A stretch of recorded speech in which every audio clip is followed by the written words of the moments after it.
Assalamualaikum warahmatullahi wabarakatuh. Selamat pagi teman-teman. Di sini saya dari kelompok 4 akan mempresentasikan hasil diskusi kami. Adapun topik yang akan kami bahas adalah bentuk-bentuk bahan ajar.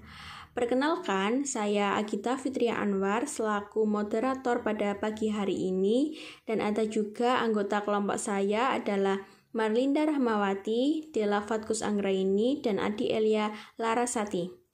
Langsung saja untuk pemaparan materinya yang akan disampaikan oleh teman-teman saya. Kepadanya saya persilahkan. Yang pertama yaitu bentuk-bentuk bahan ajar.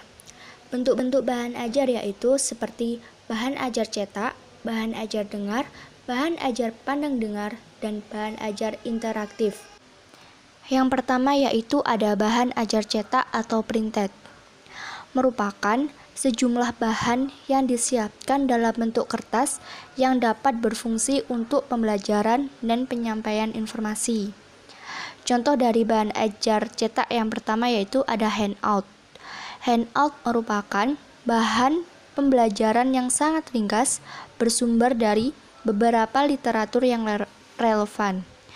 Yang kedua yaitu ada buku teks.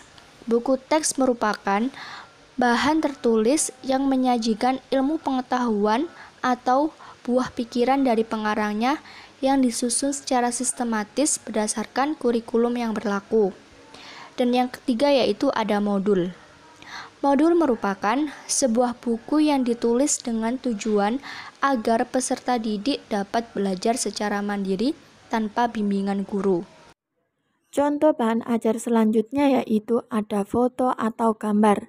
Nah, di sini foto atau gambar itu sebagai ilustrasi cerita yang sangat mendukung pemahaman peserta didik dalam mengapresiasi cerita, juga mengembangkan imajinasi peserta didik dalam memahami isi cerita yang dibaca.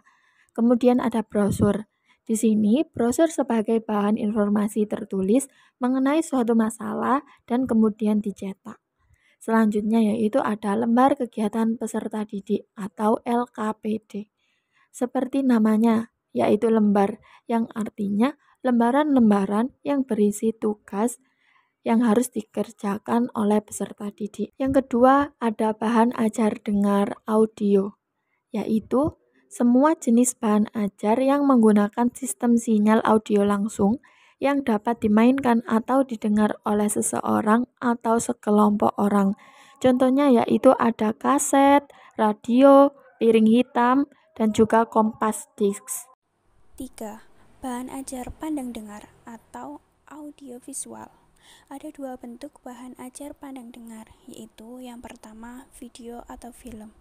Bahan ajar pandang video atau film yakni sesuatu yang memungkinkan sinyal audio dapat dikombinasikan dengan gambar bergerak secara sekuensial.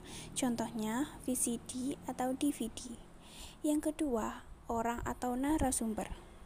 Pakar atau ahli bidang studi dapat dijadikan sebagai sumber bahan ajar. Seseorang ahli atau pakar dapat diminta pendapatnya mengenai kebenaran materi atau bahan ajar, ruang lingkup, kedalaman, urutan, dan sebagainya. 4. Bahan ajar interaktif, yaitu bahan ajar yang dikombinasikan dari dua atau lebih media, di antaranya seperti audio, grafik, gambar, animasi, dan video yang penggunaannya dimanipulasi atau diberi perlakuan untuk mengendalikan suatu perintah. Contohnya compact disc interaktif. Baik, itu saja materi yang bisa saya sampaikan dan teman-teman sampaikan. Terima kasih. Saya akhiri. Wassalamualaikum warahmatullahi wabarakatuh.